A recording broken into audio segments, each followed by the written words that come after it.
Thank you all for coming to a very important session. It might be the key session of this entire conference. I'm glad to welcome you. I'm J. Denny Weaver, retired professor of theology who's focused on the function of nonviolence in theology.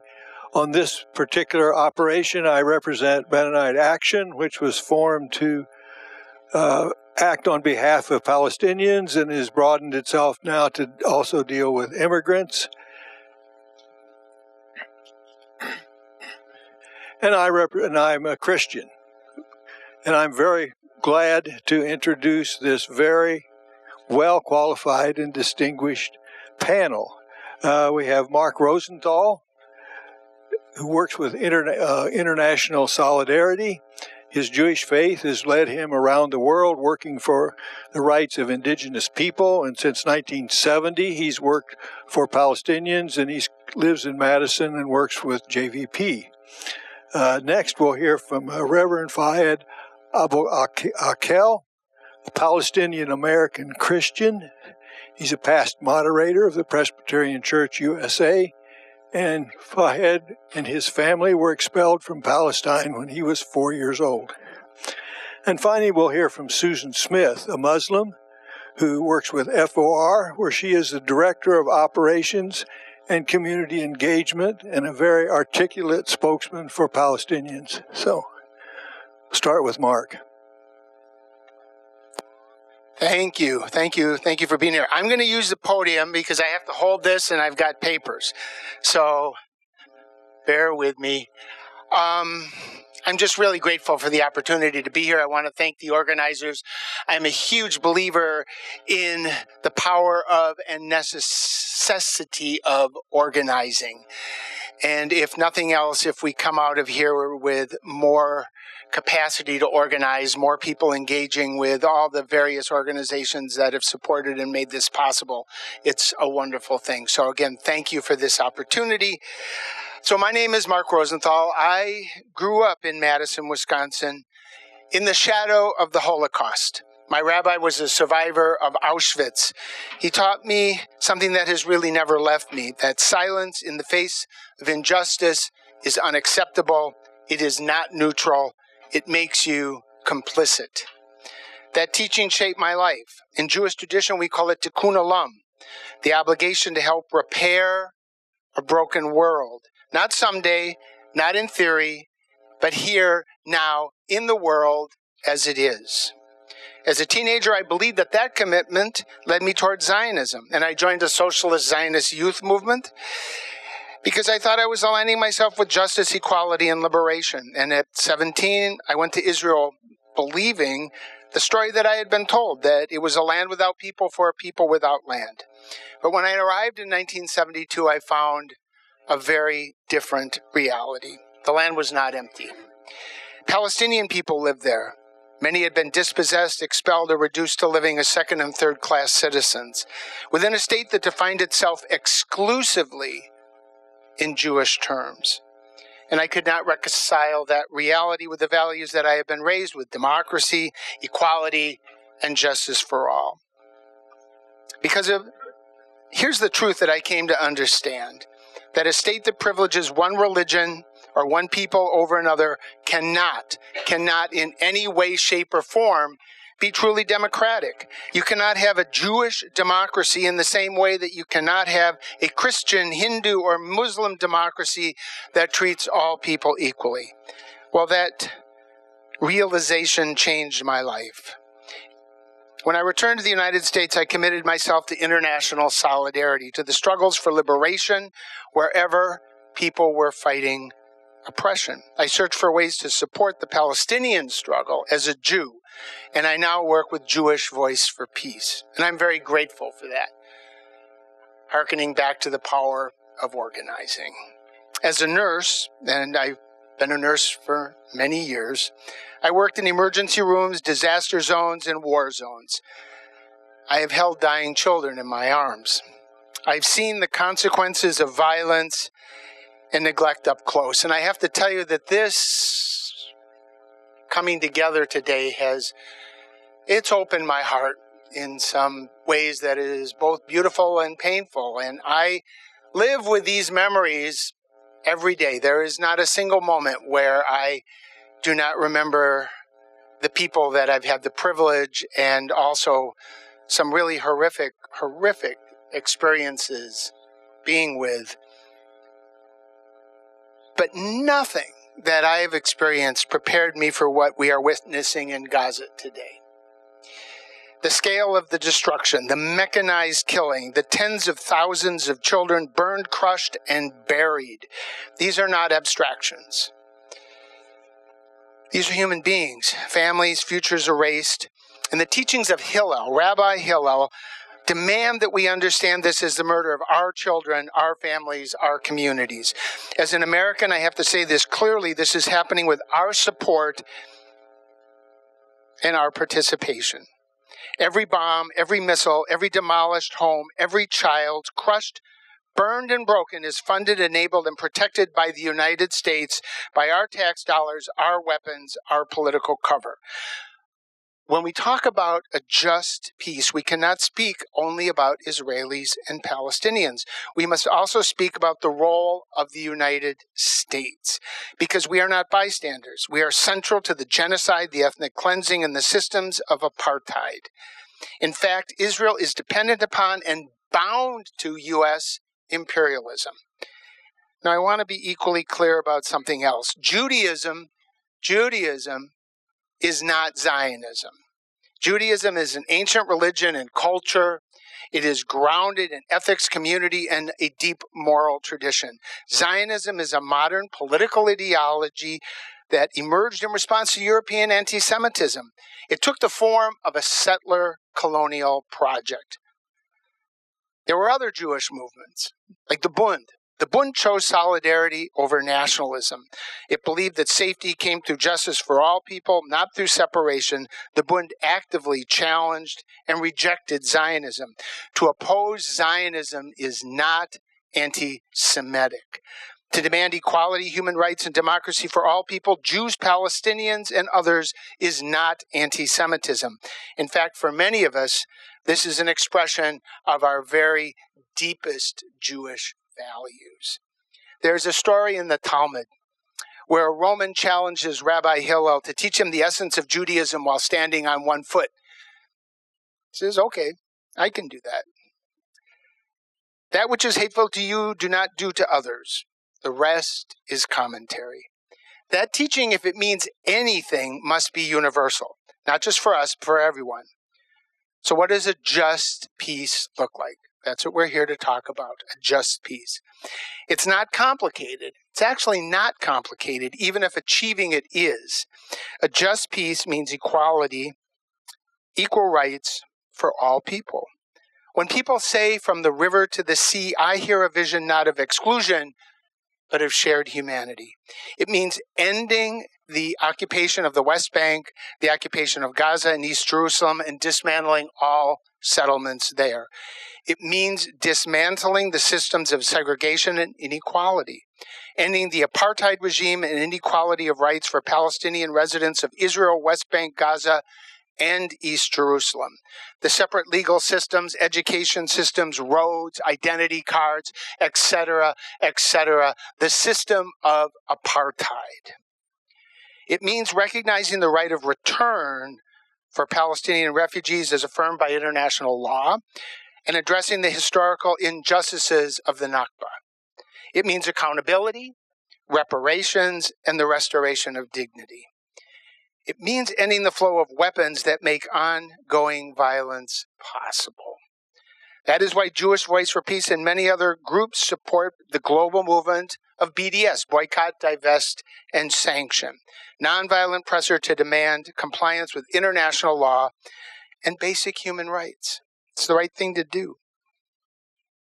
For a just peace, Israel must disconnect from its relationship to U.S. imperialism, its central role in U.S. foreign policy. It must disconnect from its role in the growing authoritarian fascist movement here in the United States and globally. Now I want to take a step back for just one moment because the struggle for justice in Palestine is not isolated, it is deeply connected. I have worked with the indigenous communities in the Black Hills, defending the Lakota people and lands from corporations of extraction. With the Anishinaabe defending the waters of the Great Lakes, with the people in El Salvador resisting U.S.-backed dictatorship, with the ANC in SWAPO in South Africa against apartheid, and I have worked for healthcare, housing, education, and clean water to be understood as basic human rights. And across all of these struggles, every single one, I have learned something fundamental. The values that we claim must be universal. If we were to oppose a Christian ethno-state, a Hindu ethno-state, an Islamic ethno-state, then we must also oppose a Jewish ethno-state. If we believe land, water, and life are sacred, they are sacred everywhere. There is nothing uniquely complicated about this morally. What is difficult is the courage to act on it. This is not radical, it's actually very fundamental. And water itself is part of this struggle, because land, water, and life are inseparable. Across cultures, across continents, people understand this. The river is alive. The river is alive. And so is the struggle. Didn't begin with us, and it will not end with us. We step into it, it becomes our life, it becomes our responsibility. That brings me back to where I began, what the Talmud teaches us. Do not be daunted by the enormity of the world's grief. Do justly now. Love mercy now. Walk humbly now. You are not obligated to complete the work, but neither are you free to abandon it. So what is our work here today? It is to listen. It is to learn from each other across difference. It is to imagine together a future where all people live with dignity, safety, and freedom. And it is to act, to ensure that not another bomb, not another dollar, not another moment of our silence contributes to ongoing injustice. The rest, it's just commentary. Because in the end, this is not about Israel. No, excuse me. In the end, this is not just about Israel and Palestine. It's about what kind of people we choose to be.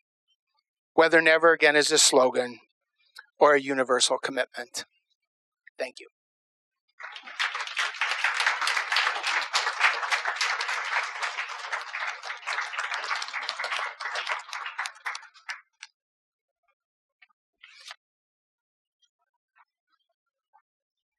Mark, I changed my mind. I think when you stand, you have more energy.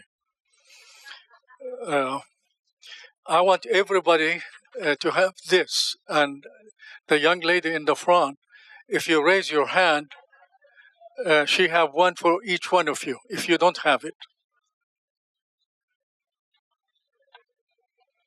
And before I start, I would like to publicize the table in that corner have this book by Ellen Pappy, The Ethnic Cleansing of Palestine. This is the best book that cover 48-49 and what happened to the Palestinians. What I'm going to do in the short time is first take you to my journey and then really flush the reality in the United States. We always say it's complicated. It's not complicated. It's very simple and easy. Number one, I am a child and a survivor of the first Nakba. That means in 1948, the only thing I remember was going with my dad, 5 sisters, and 2 brothers leaving our home. And as a 4-year-old kid, you close to mother. And anytime I see the children of Gaza, I see myself running around Dad, 5 sisters and 2 brothers looking for my mother, and she was not there. And suddenly I looked, and she was on the flat roof waving her hand. We left her, and we went up east to the mountain to a Druze village. And we were put there in a makeshift refugee camp, just like a scout, not United Nations, just simple. And after several months, we came back. And my mother not going with us always haunted me. So as I grew up, I discovered that my Palestinian mother was the manager, the decision maker, the spiritual person. She was everything. My dad was a farmer, so he depended on my mother. And she said to Dad, you take the children, you can protect them. I'm going to stay here. This is our home, our church, our land, and I want to die in my home. So as I think about my mother, I think about the people today in the West Bank and in Gaza. Without Palestinian mother, grandmother, and sister, there is no way for the Palestinian to survive for this long, number one.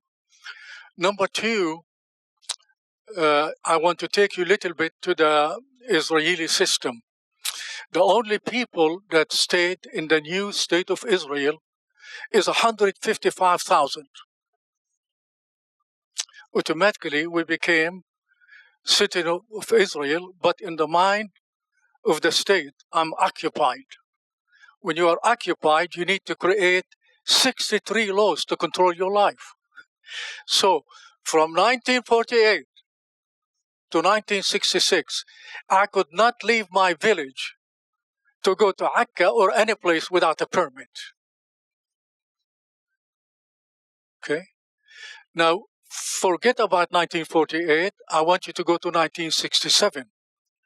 Right now, if you are born in Bethlehem, a Palestinian Christian, you cannot go anywhere outside Bethlehem without an Israeli permit. So everything Israel practiced on us from 1948 to 67, they moved harder and harsher for the West Bank and in Gaza. This book really will create a clarity. As an Israeli professor at Haifa University, now he's in England, he said literally in 1948-49, the new state of Israel destroyed 530 villages and towns, and exiled by force, massacre, and other ways by force between 750,000 to 1 million Palestinians. So one day you are the majority, and the second day you are the minority, and most of your people are refugees. But when we come to 1967, Israel takes Gaza from Egypt, the Sinai Peninsula, the West Bank, and Jerusalem. And the United Nations said, we need to exchange land for peace. And that's what President Carter did between Israel and Egypt. Israel returned the land, Sinai, to Egypt, and Egypt recognized Israel. The whole system of recognition for Israel, really the real recognition that need to happen, the problem is between Marc and Fahed. And you, the United States, come and make peace between me and Susan. I'm not against Susan, but the problem is between Marc and Fahed. Okay, so Israel can make peace with every country around, but if they don't make peace between the Israelis and the Palestinians, it's not going to work. Things got worse after 1967. That means when you are powerful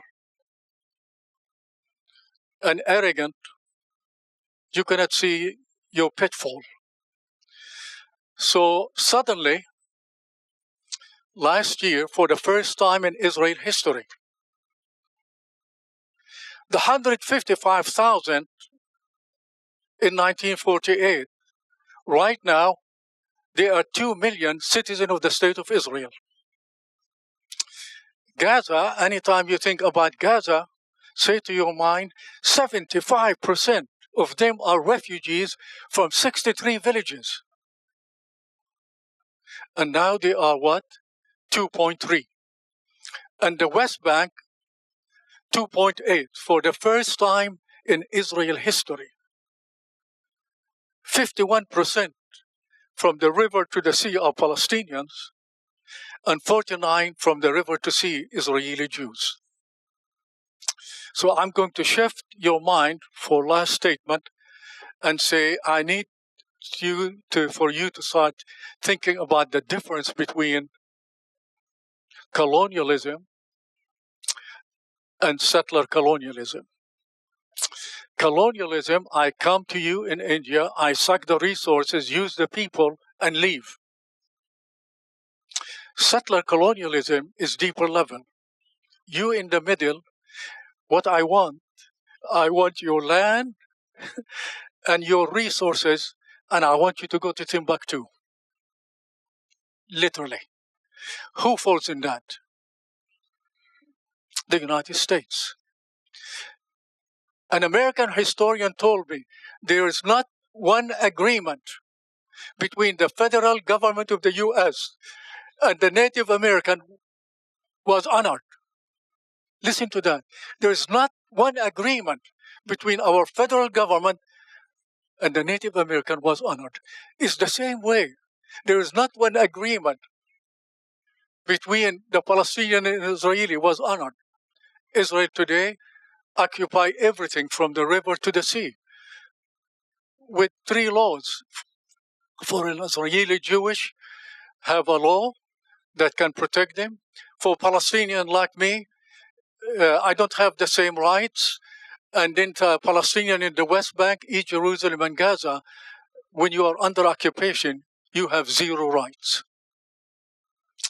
So when you think about Gaza and what happened in Gaza, it came to my mind that the story of Jacob in the Hebrew scripture. Jacob loved Joseph, and he gave him that beautiful shirt with colors. All his brothers hated his guts, and they maneuvered to kill him. And one of his brothers said, don't. Let's make it, a flat lie that we killed him, an animal came and killed him and so forth, but let's put him in a well. And then a caravan from Egypt came and took Joseph. Years later, Jacob says, go to Egypt because we don't have grain. And when they go there, they see Joseph in a position of power. He's the one that giving grain.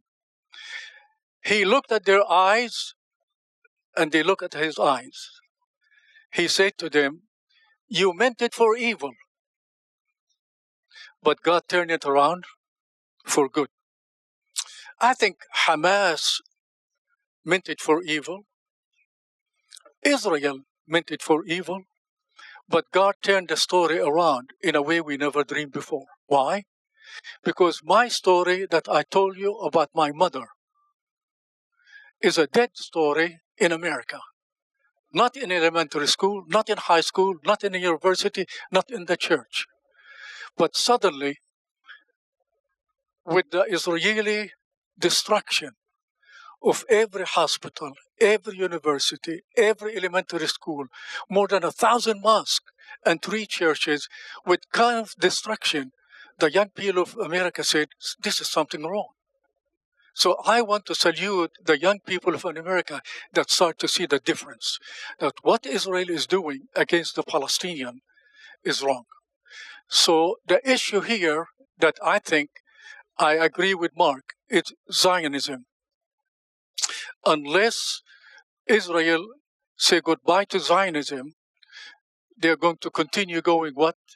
To some zero game. Now, how are you going to do some zero game when 50% of your population are not Israelis? So I agree with Marc. We need a new vision for Israeli Jews on Palestinian Arabs to coexist together. Why? The Americans killed Japanese. Japanese killed Americans, and we have more in Wisconsin investment from Japan more than any other, huh? American killed Germans, and German kills American, and we have more German investment than ever before. Do you think the Japanese and the German are made of different? No, we are all made the same. We can make peace if we want the way of peace. Thank you very much.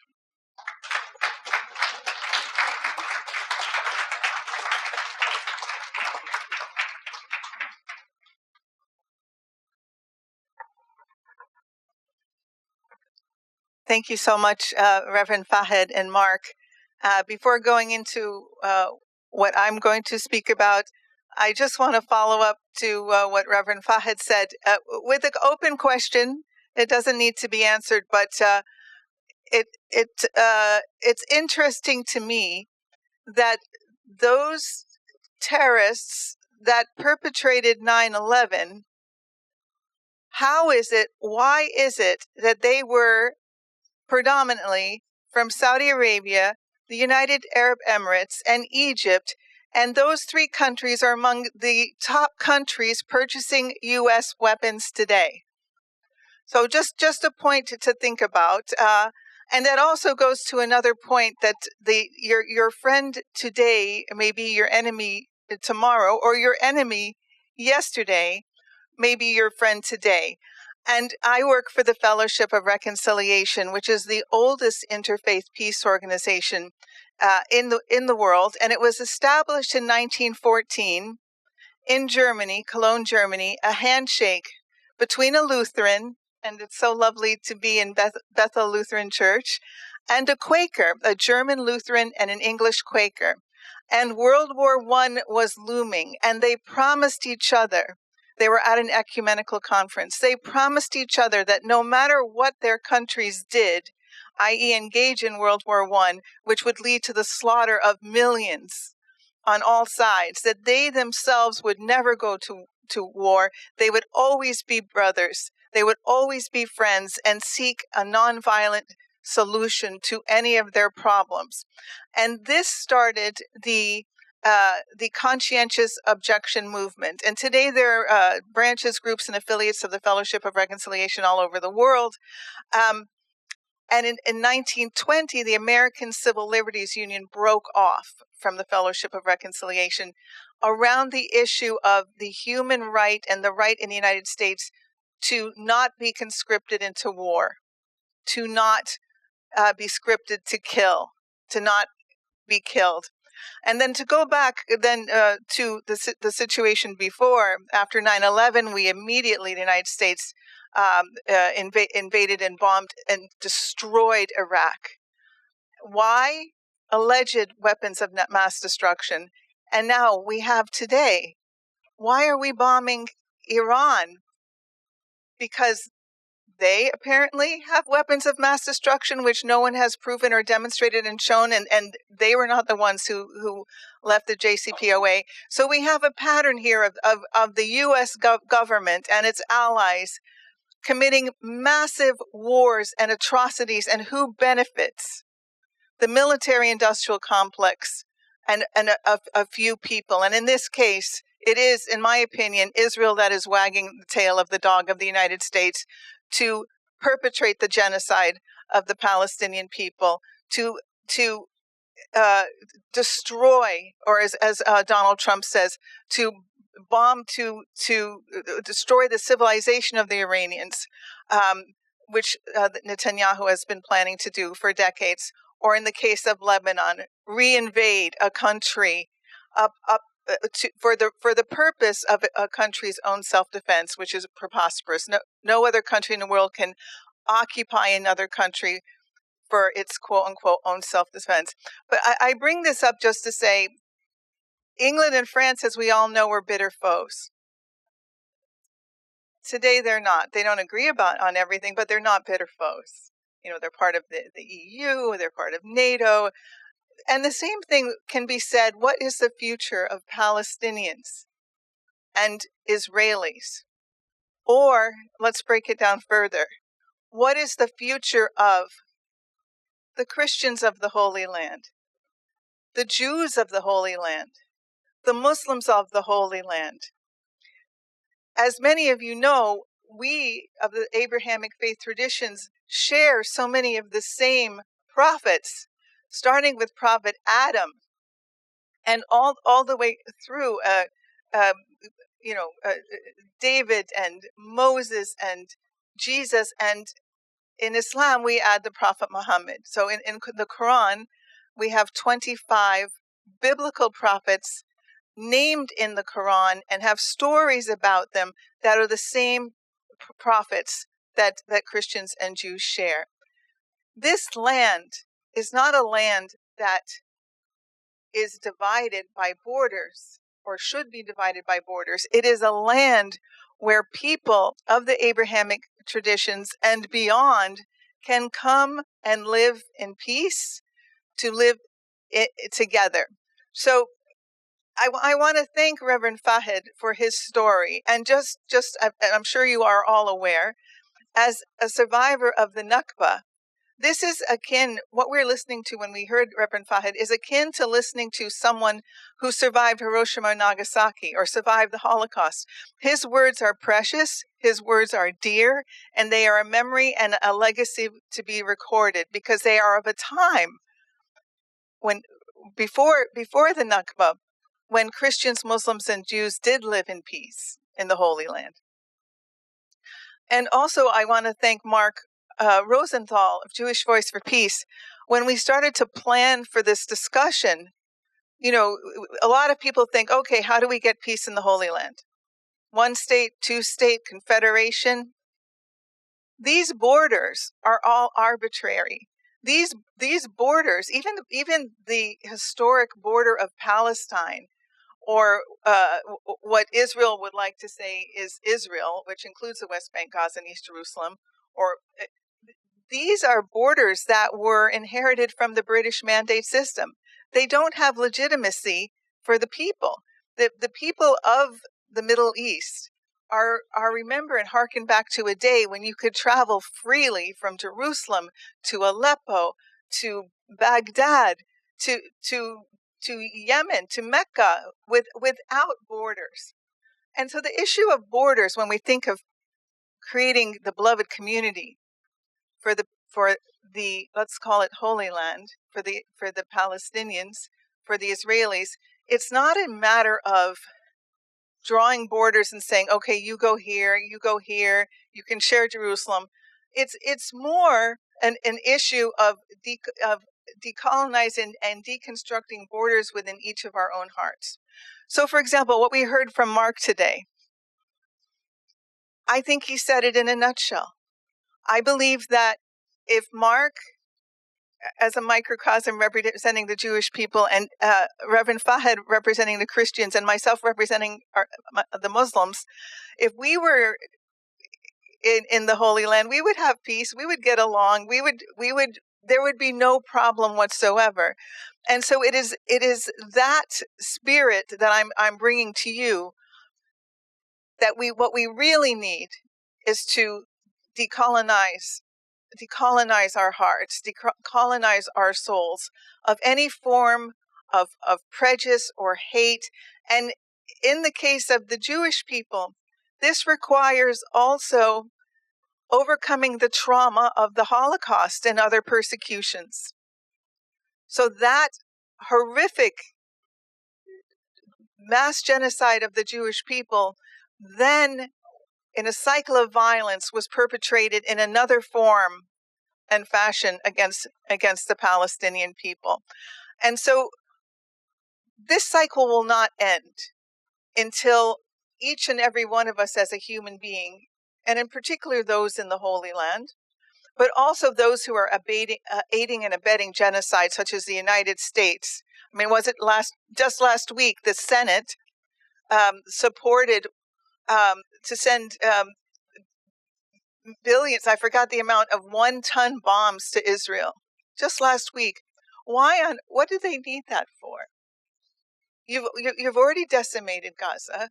You're wreaking havoc on Lebanon and Iran. So why is our country agreeing and supporting one-ton bombs to do what? So this process of peace for the Palestinians and the Israelis, for Jews, Muslims, and Christians, starts with each and every one of us, and I'll use the three of us, Marc, Reverend Fahed, and myself, as a microcosm, and probably all of you and all of our friends needing to identify, as Marc said, first and foremost, what are the systems and structures of oppression, naming them, identifying them, getting rid of them. In the case of the Holy Land, this would mean, for example, creating a democratic state with a constitution. And by the way, there's no constitution in Israel. Why? Because they don't want to give rights to the Palestinian people. But it's a matter of transforming the heart. And as Fahed also said, this situation might actually lead to something better and good for the entire world, because the situation of Palestine, it is the poster child, it is the litmus test, it is the moral call for all people of the world to stand up. In the millions, in the billions, we are all Palestinians. And if we do not stop and protect Palestine, and we knew this when the encampment started and the genocide started, that what was happening in Palestine would happen or continue to happen the world over. And look what is happening. Venezuela, Cuba, Canada's being threatened, Nigeria bombed on Christmas, Iran, it is just getting worse and worse. So just to close, and I'll pass it to Reverend Denny for questions and answers, just to say it begins with us and our hearts, and decolonizing our own hearts as the beloved community of all humanity.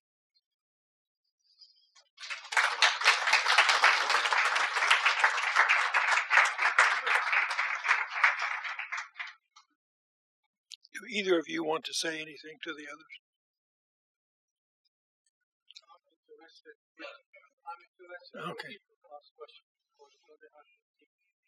Okay.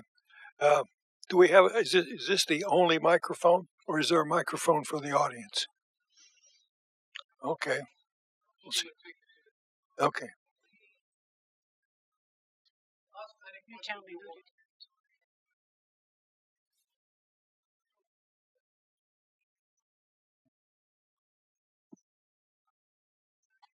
So I love the vision. The vision is great. I know it's going to take a lot of work to get there, if we can get there. But just a very small piece.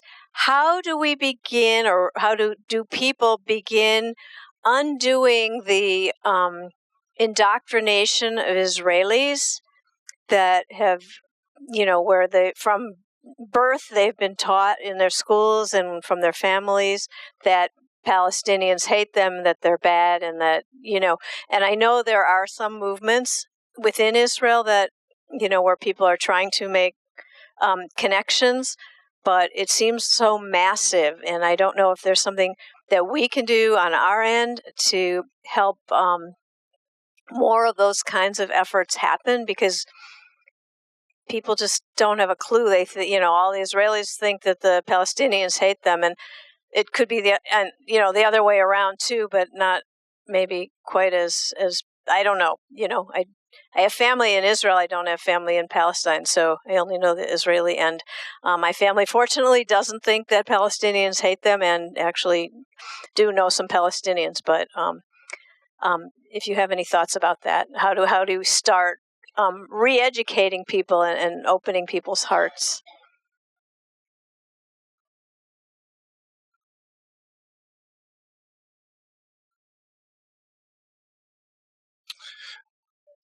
Israel is a military machine. In elementary school and high school, in the first grade, I studied Arabic. In the fourth grade, I studied Hebrew. In the sixth grade, I studied English and could not graduate without passing 3 languages. But in elementary school and high school, I was not allowed to learn about Palestinian history. I learned more about Jewish history and Zionism than my own. So after the Camp David Accord, or the Oslo Accord, they wanted the Palestinians to teach their children, to accept Israelis and all of that. Right now, we are discovering a dangerous deal that more than 70% of Israelis agree with the Prime Minister what he's doing in Gaza. So we already moved beyond the red line in the brutality of Israel with the help of the U.S. That's where I am. People are capable of growing, of changing. There's a large body of evidence in front of us in terms of the changes that we've seen. We've talked about World War II between Germans, French, U.S., the changes in the apartheid movement in South Africa. But I would offer you, and I think this is a difficult question, but for me, it's not the issue. I have been involved in struggles all over the world. I was deeply involved, spent a great deal of time in El Salvador in the 80s and 90s. I've been involved in Southern Africa with indigenous people here, and their struggle is no different than what's going on in Palestine in some ways, except they have one particular connection, and that is here. It is here. Our struggle is here. The solutions that will come in Israel, Palestine will come from them. I do not know what that will look like. I have no idea what that will look like. Will it be easy? Absolutely not. But that will be struggled out by those people, and we can find common cause with people who we believe are actually engaged in the struggle for social justice, for peace, and also a dignified, loving relationship with the earth. This is true everywhere. Again, I'll just say that I do a lot of environmental work, and I'm working with people in Tanzania and Uganda. We're fighting pipelines in northern Wisconsin. They're fighting pipelines in Tanzania and Uganda. There are people in Vietnam and the Philippines and Colombia, everywhere in the world engaged in these struggles, and we find common cause with them. But I saw a movie last night. It was called The Earth's Greatest Enemy. And I have to tell you, there's tremendous truth. We have 800 bases, billions and billions of dollars. If we want to do something to make peace a possibility in Israel, what we have right here is the opportunity to make those changes. And that has to do with the flow of weapons, with the flow of money, with the flow of political power. Israel, if nothing else, is one large U.S. base to express power in that part of the world. We're asking, why do they send 1,000-pound bombs? Because that's how we express power. What's happening in Lebanon, what's happening in Syria, the whole, military machine that Israel has become, and not just a military machine, but deeply engaged in a global fascist movement that is incredibly dangerous, that is in part responding to the dislocation and displacement of people through war and climate by millions and millions and millions of people. And they are part of this extreme right-wing authoritarian fascist response, which is grounded here in the United States. All this to say that our work is right here. I trust that there are people who will make those decisions. Our work is to stop the flow of bombs and the kind of political, seeing Israel as a tool of our policy. We have to absolutely demand that change. And then there'll be a chance for Israelis to find out whatever their destiny is with the people around them. And I believe in their capacity to find that in their hearts. I'll just add to that. dismantling systems and structures of oppression are multi-pronged, and they happen in all forms of hard and soft ways, if you will. Certainly, our role as people in the United States is to stop the flow of weapons, among other things. But in terms of Israeli society itself, and actually global society, I mean, human beings, we value faith, most of us, many of us, and family. So faith, it's incumbent upon each and every one of us to draw upon the core teachings of our faith traditions, whether it's Islam, Christianity, or Judaism. What did our faiths teach? They taught love, mercy, compassion, justice. So as people of faith, we need to lean into what our faith's calling us to do. And we heard Shane Claiborne speak about that profoundly this morning. What would Jesus do? And his organization, Red Letter Christians, draws upon in the Bible, those sections in red where Jesus spoke are where his organization anchors its work. The Jewish faith, organizations like Jewish Voice for Peace, if not now, lift up the core of Jewish tradition as it was taught and meant to be. And all religions have something in common, which is some version of the golden rule of doing unto others as you would have them do unto you, or do unto others as they would have you do unto them, which is the platinum rule. So when Israeli society decides to look at itself with a critical eye that doesn't focus on nationalism and war and borders and expanding borders, and rather what did our prophets that walked on the same ground that we're walking on, what did they teach us to do? And also family, when they decide to follow their true faiths. And then also family, as a mom, do I really want to raise my child in a society where I'd say, I'm sorry, Shlomo, but all of those people hate you. You know, I'm sorry, we have to kill them before they kill us. Like, what kind of a socialization of a child is that? Which is why now in Israel, as you know, there's such a mass exodus of Jewish people leaving because they cannot reconcile what's going on. So between the moral injury of what they're doing and the cognitive dissonance beginning to fall apart, there is change.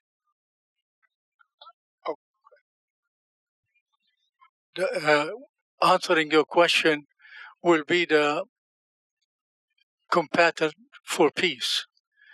An Israeli lost somebody, a daughter, and a Palestinian lost a son. They get together, and that is growing.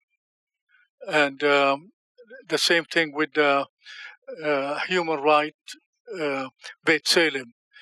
I said to them, you know, why are you doing what you're doing? Because they have the best record of what the Israelis is doing against the Palestinian.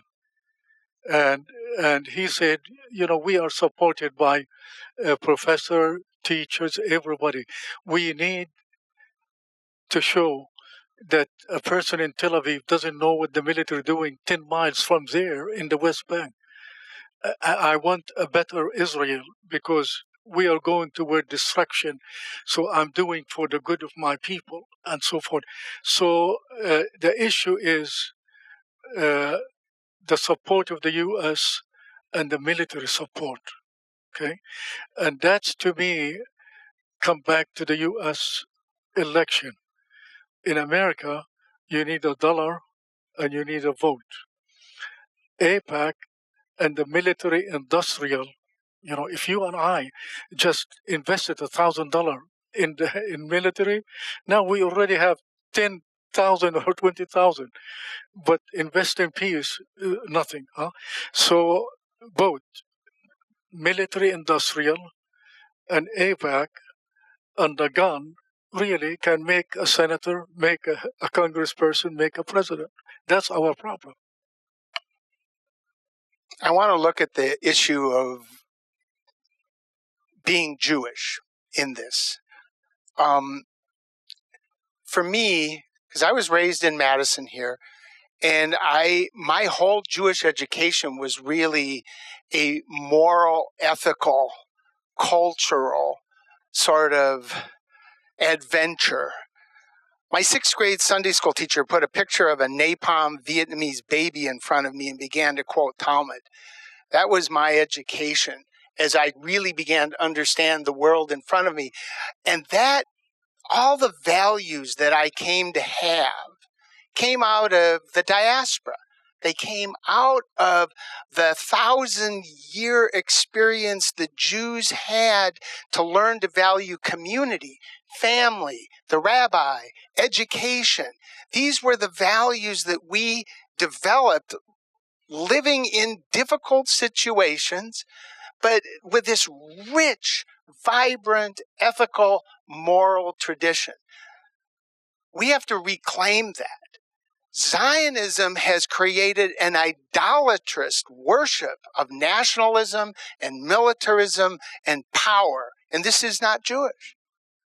This is not Jewish. This is just a part of a horrendous capitalist, materialist, the worst sort of relationship that we can have to the world.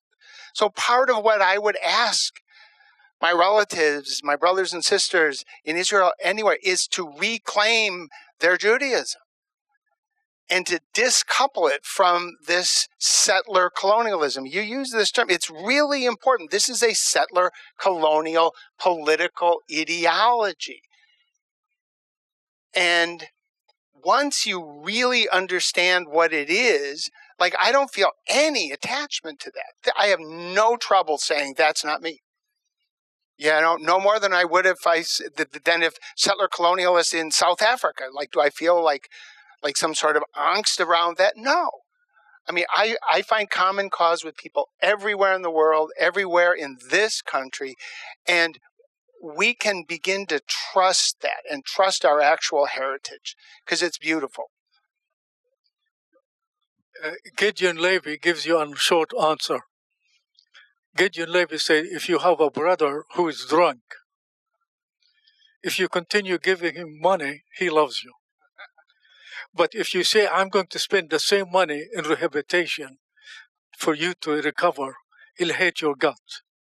He said, if you love the Israeli Jews, tell your government not to continue supporting without accountability. That, to me, is very simple.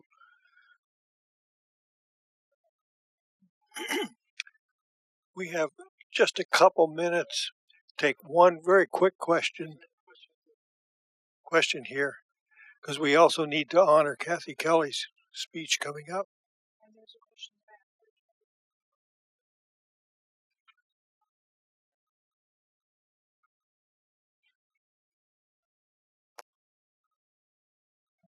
Thank you for the opportunity. I was wondering about the role of white supremacy in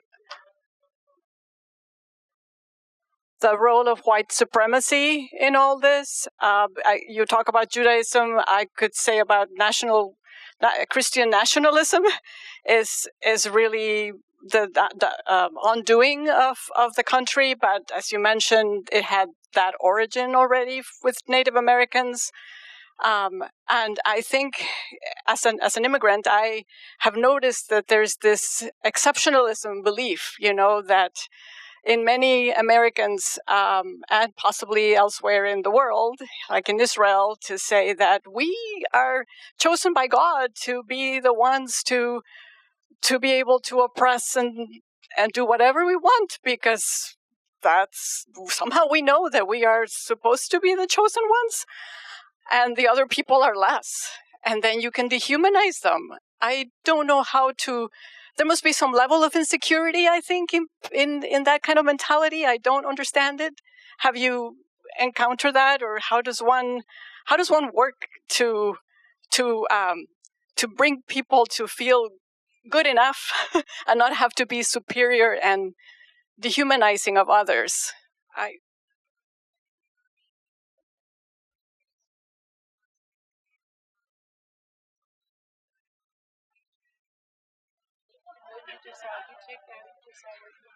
All of us are sort of going, I will simply say that Christian nationalism, racism, these things are a disease of the soul. And they also become structural. They become organized. And today we see those things actually becoming structurally organized within our country. And maybe because we're almost at an end, I would have a request. Because we all believe so much in the power of organizing, in the opening of our hearts and decolonizing our hearts. But that will only be expressed if we can find ways to come together.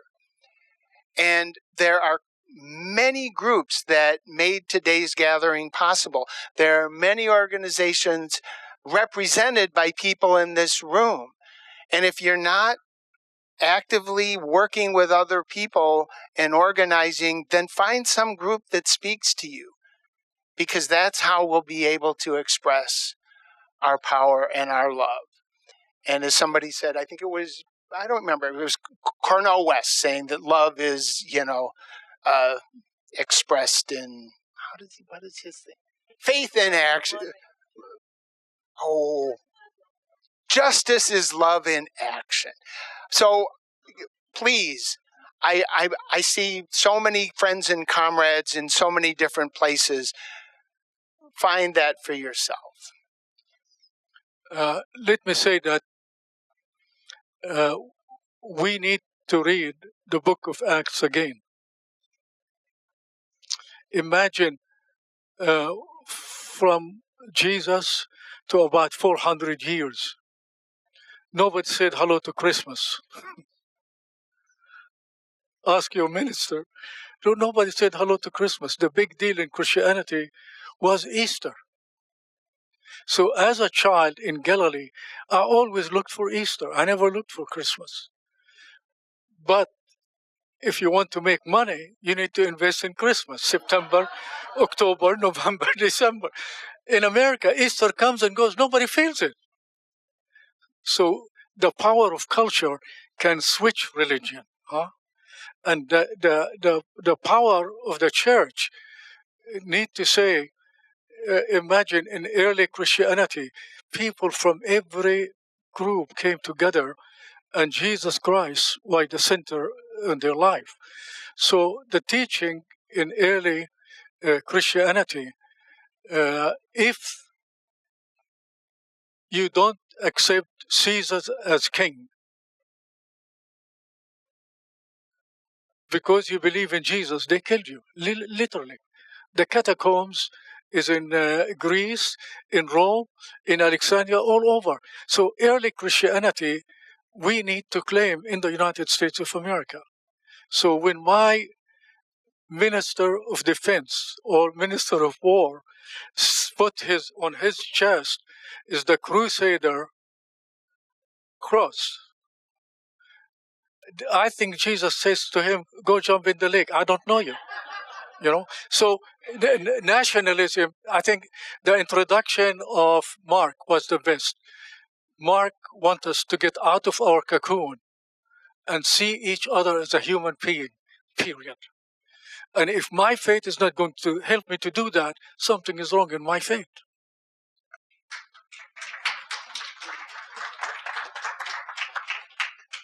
As a Muslim, I want to say first and foremost, it's incumbent upon me to call out and criticize Muslims. And right now, I feel, alongside the United States and Israel, that the United Arab Emirates, Saudi Arabia, Qatar, Bahrain, Kuwait, not Oman, but those Gulf countries in particular that are allowing the United States to bomb Iran from their countries are countries, those leaders have abdicated their faith, and especially Saudi Arabia. Saudi Arabia is the custodian of 2 of the 3 holiest mosques in Islam. So this crisis of faith and integrity and practicing the true teachings of our traditions is not just with white Christian nationalism or with Zionism, but most Arab and many Islamic leaders are totally hypocrites. My favorite reciter of the Quran, former reciter of the Quran, Sheikh Sudais, went viral about 6-7 years ago, saying that Donald Trump and Mohammed bin Salman were going to bring peace to the world. I never listened to him recite another verse of Quran ever since. So this is a universal need for people of faith and conscience and love to uprise against these leaders.